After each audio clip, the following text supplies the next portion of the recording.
punya waktu untuk memperhatikan proses pembelajaran muridnya. Misalnya, menerapkan asesmen formatif agar kita paham kemampuan awal murid kita. Atau memberi umpan balik dan masukan bagi tugas-tugas yang dikumpulkan murid kita. Atau sekedar mendengarkan mereka untuk lebih memahami kebutuhannya. Sekolah juga punya ruang lebih banyak untuk menggunakan materi yang kontekstual sesuai dengan visi misi sekolah atau kondisi lingkungan sekitar. Dengan demikian,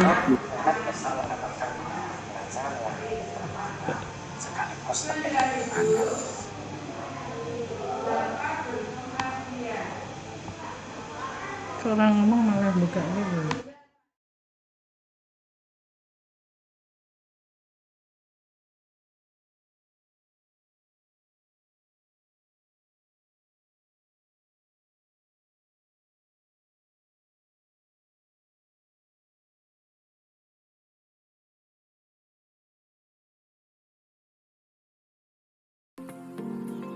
sementara itu untuk murid SMA, madrasah aliyah, dan program paket C juga lebih merdeka karena mereka tidak dikotakkan dalam peminatan IPA, IPS, dan bahasa.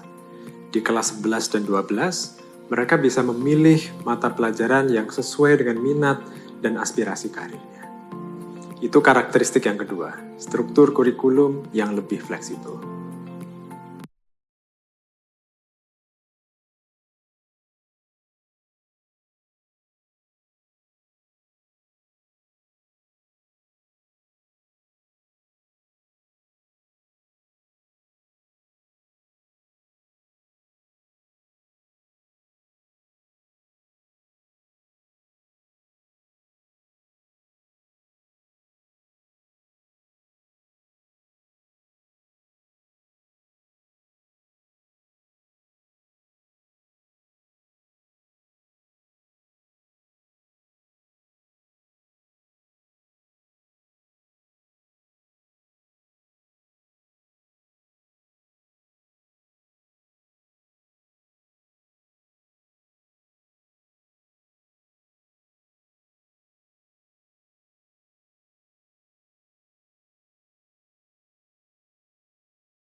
Karakteristik yang ketiga adalah tersedianya banyak perangkat ajar. Ada banyak alat bantu bagi guru untuk menerapkan kurikulum merdeka, mulai dari buku teks, modul ajar, sampai asesmen literasi dan numerasi yang bisa digunakan untuk memantau perkembangan belajar murid. Perangkat-perangkat ini bisa langsung digunakan apa adanya, atau bisa dimodifikasi, diadaptasi sesuai dengan keperluan. Ada juga modul-modul pelatihan yang bisa diikuti oleh guru dan kepala sekolah secara mandiri. Semua ini akan disediakan melalui aplikasi Android dan website bernama Platform Merdeka Mengajar.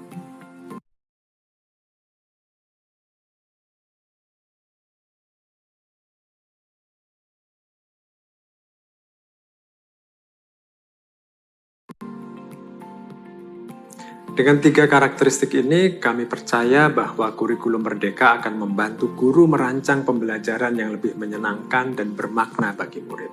Pembelajaran yang menumbuh kembangkan murid secara holistik untuk menjadi pelajar Pancasila yang memiliki identitas keindonesiaan yang kuat dan siap menghadapi masa depannya.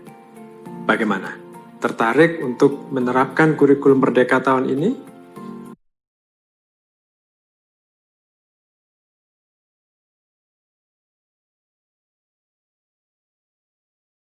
Untuk mempelajari lebih lanjut, silahkan unduh aplikasi Merdeka Mengajar di Play Store dan tonton video penjelasan kami berikutnya.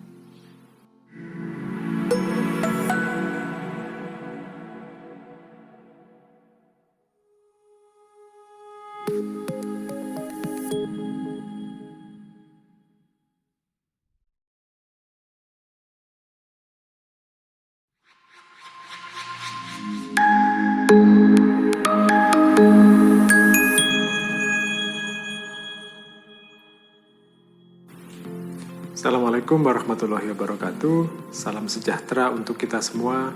Om Swastiastu, Namo Buddhaya, salam kebajikan, Rahayu. Bapak Ibu Guru, para kepala sekolah, kepala madrasah, dan kepala PKBM yang saya hormati dan saya banggakan. Setelah menonton video sebelumnya, Bapak Ibu mungkin sudah lebih mantap untuk menerapkan kurikulum Merdeka pada tahun ajaran 2022 ini. Tapi sebelum benar-benar memutuskan, pastikan bahwa Bapak Ibu memahami perubahan apa saja yang harus dilakukan sebagai konsekuensi dari penerapan kurikulum Merdeka. Konsekuensi yang paling penting adalah Bapak Ibu belajar memahami filosofi dan paradigma yang melandasi kurikulum Merdeka dan menerjemahkan kurikulum Merdeka menjadi kurikulum operasional yang sesuai dengan karakteristik masing-masing satuan pendidikan. Ada 3 hal yang perlu diketahui untuk menerjemahkan kurikulum Merdeka menjadi kurikulum operasional, yaitu menerjemahkan capaian pembelajaran menjadi alur tujuan belajar, merancang pembelajaran berbasis proyek, dan menyusun struktur kurikulum operasional untuk satuan pendidikan. Mari kita bahas satu persatu. Dalam kurikulum Merdeka, kompetensi yang ingin dibentuk dirumuskan sebagai capaian pembelajaran yang lebih terintegrasi. Tidak lagi dibagi antara pengetahuan, keterampilan, dan sikap, karena sebuah kompetensi selalu merupakan perpaduan dari ketiga dimensi itu. Selain itu, dalam kurikulum Merdeka, capaian pembelajaran tidak ditetapkan setiap tahun, melainkan setiap fase, yang itu bisa 1 tahun, 2 tahun, atau 3 tahun. Karena ditetapkan per fase, capaian pembelajaran harus diterjemahkan menjadi kompetensi-kompetensi yang lebih kecil yang bisa dicapai dalam periode waktu yang lebih singkat. Dengan kata lain, satuan pendidikan harus merumuskan alur tujuan pembelajarannya sendiri.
Assalamualaikum warahmatullahi wabarakatuh. Salam sejahtera. Tapi sebelum benar-benar memutuskan, pastikan bahwa Bapak Ibu memahami perubahan apa saja yang harus dilakukan sebagai konsekuensi dari penerapan kurikulum Merdeka. Konsekuensi yang paling penting adalah Bapak Ibu perlu diketahui untuk menerjemahkan kurikulum Merdeka menjadi kurikulum operasional, yaitu menerjemahkan capaian pembelajaran menjadi alur tujuan belajar, merancang pembelajaran berbasis proyek, dan menyusun struktur kurikulum operasional untuk satuan pendidikan. Mari kita bahas satu persatu. Dalam kurikulum Merdeka, kompetensi ditetapkan setiap tahun, melainkan setiap fase, yang itu bisa 1 tahun, 2 tahun, atau 3 tahun. Karena ditetapkan per fase, capaian pembelajaran ketiga dimensi itu. Selain itu, dalam kurikulum Merdeka lebih terintegrasi. Capaian pembelajaran tidak ditetapkan setiap tahun, melainkan setiap fase, yang itu bisa 1 tahun, 2 tahun, atau 3 tahun. Karena ditetapkan per fase, capaian pembelajaran harus diterjemahkan menjadi kompetensi-kompetensi yang lebih kecil yang bisa dicapai dalam periode waktu yang lebih singkat. Dengan kata lain, satuan pendidikan harus merumuskan alur tujuan pembelajarannya sendiri.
Selain menerjemahkan capaian pembelajaran menjadi alur tujuan belajar, satuan pendidikan juga harus merancang pembelajaran berbasis proyek.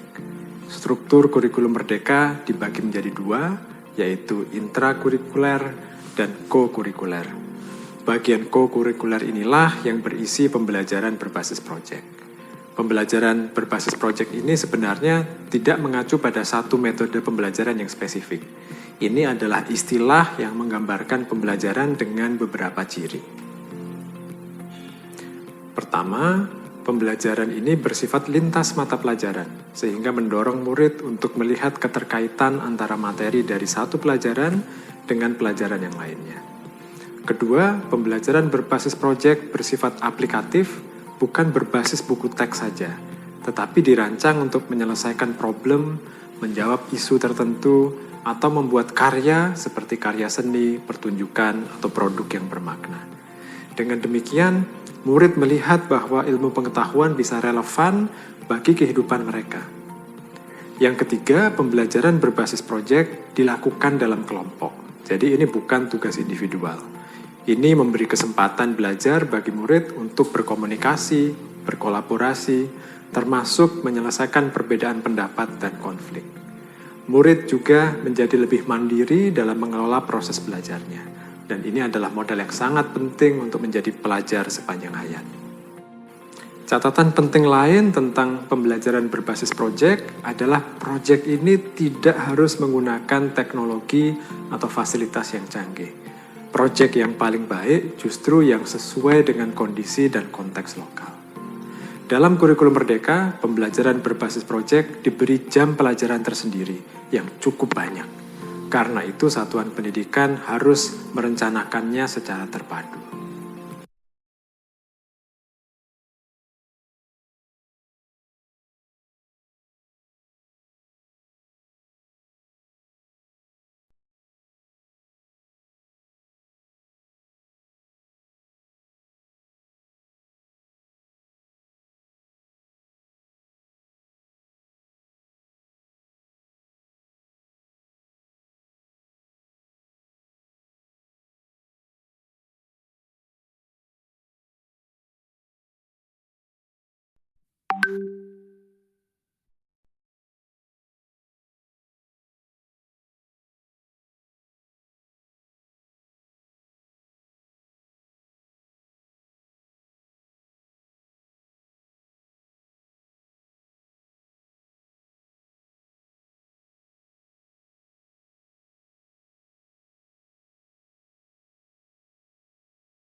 Selain membuat alur tujuan pembelajaran dan merancang pembelajaran berbasis proyek, satuan pendidikan juga perlu menyusun struktur kurikulum operasionalnya. Dalam kurikulum Merdeka, jam pelajaran tidak dikunci per minggu, melainkan ditentukan per tahun. Satuan pendidikan perlu memutuskan bagaimana membagi jam pelajaran ini di dalam kurikulum operasionalnya. Apakah mau dibagi rata setiap minggu atau mau mencoba model yang berbeda? Ini tentu harus dirumuskan bersama-sama dengan seluruh guru yang akan menerapkan kurikulum Merdeka. Selain itu, ada beberapa perubahan yang khas di setiap jenjang yang perlu diakomodasi dalam kurikulum operasional. Misalnya, untuk SD dan sederajat, ada pilihan untuk memasukkan bahasa Inggris sebagai mata pelajaran pilihan. Satuan pendidikan perlu memutuskan apakah ini sesuai dengan visi misi sekolah, dan jika demikian, persiapan apa yang perlu dilakukan oleh sekolah. Untuk SMP dan sederajat, ada mata pelajaran informatika yang sekarang menjadi wajib. Untuk SMA dan sederajat, tidak ada lagi peminatan IPA, IPS, dan bahasa. Hal ini diganti dengan pilihan mata pelajaran di kelas 11 dan 12. Ini tentu perlu penyesuaian yang kreatif oleh satuan pendidikan.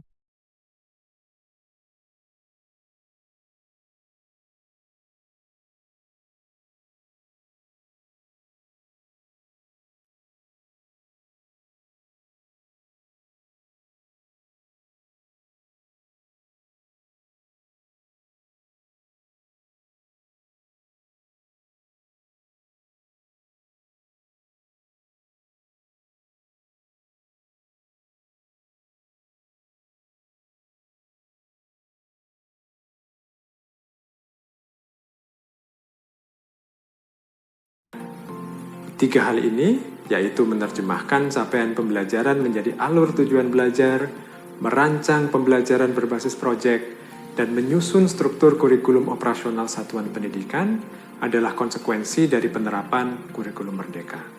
Semua materi yang Bapak Ibu perlu pelajari, mulai dari buku teks, capaian pembelajaran, perangkat ajar, modul, sampai dengan pelatihan-pelatihannya, sudah tersedia di platform Merdeka Mengajar. Jadi, gunakan waktu beberapa bulan ke depan untuk belajar dan bersiap sebelum menerapkan kurikulum Merdeka di awal tahun ajaran 2022 nanti. Untuk Bapak Ibu yang memang sudah mantap memutuskan, langkah berikutnya adalah mendaftarkan sekolah, madrasah, atau PKBM Anda untuk menerapkan kurikulum Merdeka. Jadi, selamat berefleksi, selamat belajar untuk merancang pembelajaran yang lebih bermakna dan lebih menyenangkan untuk murid-murid kita semua. Terima kasih. Wassalamualaikum warahmatullahi wabarakatuh.